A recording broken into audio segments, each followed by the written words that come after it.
Modul aksi nyata 3.1 yaitu pengambilan keputusan sebagai pemimpin pembelajaran di UPT SPF SDN 10538 Dagang Kerawan. Perkenalkan, nama saya Mastina Asmara, CGP dari Kabupaten Deli Serdang dengan pendamping Ibu Nadratun Nur.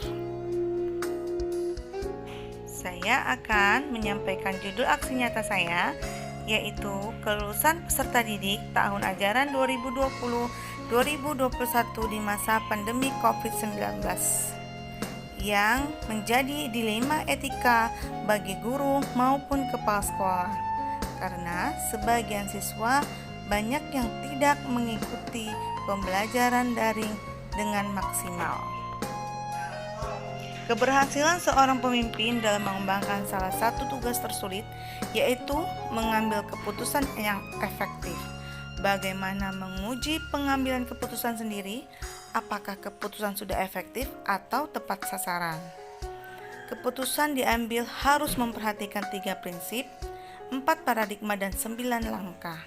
Adapun yang menjadi rumusan masalah diantaranya yaitu pentingnya penerapan pengambilan keputusan sebagai pemimpin pembelajaran, pentingnya penerapan prinsip, paradigma, serta 9 langkah dalam pengambilan keputusan pembelajaran, dan yang terakhir memutuskan masalah dari dilema etika atau bujukan moral. Adapun yang menjadi tujuannya yaitu pengambilan keputusan dan pemimpin pembelajaran dapat dilakukan oleh pendidik di dalam kelas maupun di luar kelas dengan mempertimbangkan aspek-aspek yang ada untuk mempertanggungjawabkan di kemudian hari, di antaranya kepada murid, orang tua murid, guru, lingkungan, pihak terkait dan pihak komunitas sekolah. Manfaatnya dari kegiatan ini yaitu mengambil keputusan terbaik dalam setiap kasus yang muncul. Kedua, memikirkan landasan untuk memutuskan sebuah keputusan. Ketiga, meyakinkan perasaan tentang keputusan yang diambil. Keempat, dapat mengevaluasi kembali keputusan yang telah dibuat. Kelima, bisa membedakan antara dilema etika dengan bujukan moral. Dan yang terakhir, dapat mengambil keputusan dengan langkah-langkah yang telah diberikan. Kajian teori, perlu kita ketahui bahwa tidak semua keputusan sulit merupakan dilema etika. Ada kalanya itu berupa bujukan moral. Ciri jenis dilema dalam pengambilan keputusan. Dilema etika biasanya benar lawan benar, sedangkan bujukan moral benar lawan salah. Metodologinya yaitu tindakan yang akan dilakukan memastikan setiap keputusan yang diambil sesuai aturan dan norma, keputusan dapat dipertanggungjawabkan, rapat evaluasi terhadap keputusan akhir dalam kelulusan peserta didik tahun ajaran 2020-2021 dan melakukan evaluasi. Hasil yang ingin dicapai yaitu rapat pelaksanaan musyawarah untuk rapat kelulusan, penentuan kriteria kelulusan baik itu KKM, SKL, dan lainnya, dan mencapai mufakat bersama.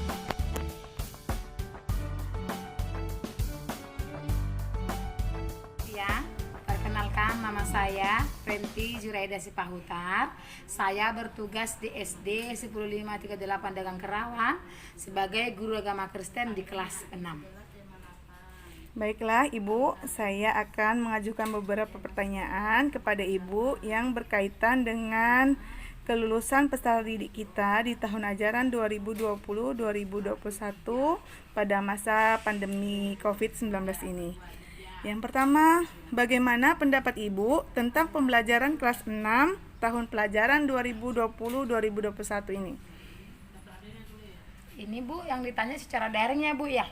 Ya, kalau pendapat saya selama tahun 2020-2021 ini, kalau saya bilang sih Bu sangat memprihatinkan. Kenapa dibilang sangat memprihatinkan?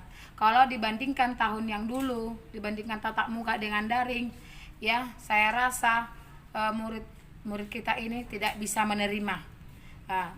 Di mana masih banyak orang itu mengalami kendala tentang yang paling utama di sini tentang elektronik.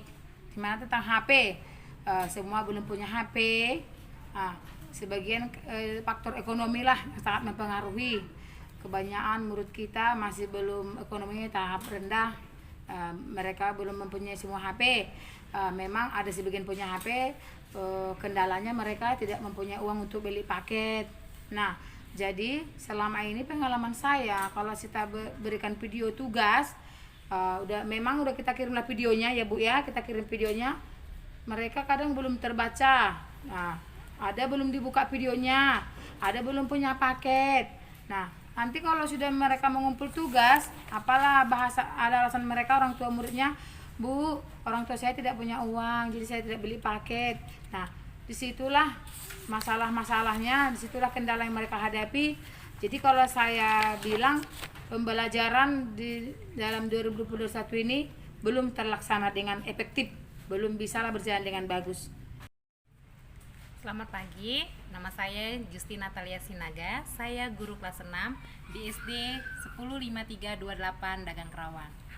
Ya, bagaimana capaian hasil belajar peserta didik di mana pandemi ini sudah melanda di seluruh dunia hampir sudah 2 tahun.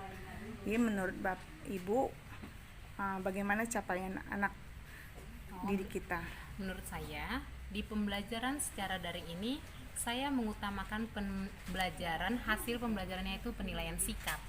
Nah, penilaian sikap yang kita ambil ini, ketepatan waktu dia mengumpul tugas, pengambilan tugas, baru refleksi langsung melalui daring video. Mereka membuat videonya langsung mengeserkan ke WA group. Nah, ketepatan waktu itu, sikap mereka waktu melakukan semua tugas itu yang terutama saya ambil. Jadi saya mengutamakan sikap baru hasil materi pembelajaran mereka. Seperti itu.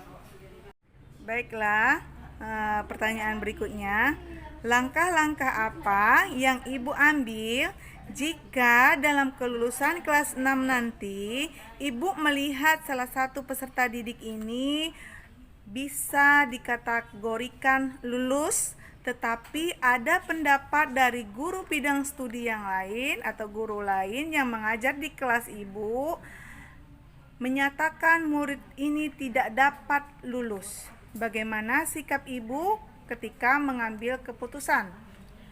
Nah, menurut saya sebagai guru kelas 6, untuk menentukan kelulusan anak tersebut, penilaiannya kita lihat secara objektif.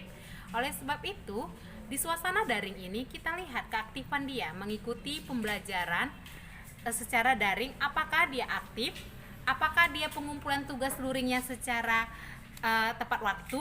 Itu kita lihat, bukan kita lihat tercapainya KKM yang dia capai secara tugas tertulis.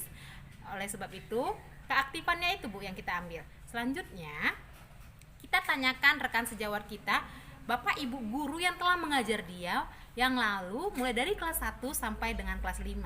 Bagaimana penilaian mereka secara langsung tatap muka. Jadi, kita bisa mengkaitkan itu dan mengajak diskusi kepada rekan sejawat guru-guru yang telah mengajar anak tersebut dari kelas 1 sampai kelas 5. Menurut Bapak saya seperti itu. Kalau menurut pendapat saya Bu, kalau ada murid yang mengalami seperti itu, saya akan melakukan, saya tidak hanya melakukan subjektif tapi melalui objektif. Nah, dan dulu pun pernah pengalaman saya alami seperti itu. Ada murid itu di pelajaran saya dia mampu, dia lulus, pelajaran yang lain tidak. Nah, untuk mengatasi hal seperti itu, untuk mencari solusi masalah seperti itu, saya akan ajak guru-gurunya untuk melakukan rapat diskusi. Saya akan bawa ke forum si anak tadi dan saya akan memperjuangkan dia, saya akan membantu dia bahwa dia bisa. Nah, bagaimana supaya dia bisa lulus dan guru-guru yang lain supaya mengerti apalah hasil, bagaimana nanti hasil terakhirnya yang dicapai. Itulah nanti yang saya lakukan. Saya ajak guru-guru untuk rapat diskusi dari kelas 1 sampai kelas 6. Kami lakukan nanti rapat diskusi seperti itu. Mudah-mudahan nanti ada hasil yang didapat dari hasil rapat tersebut.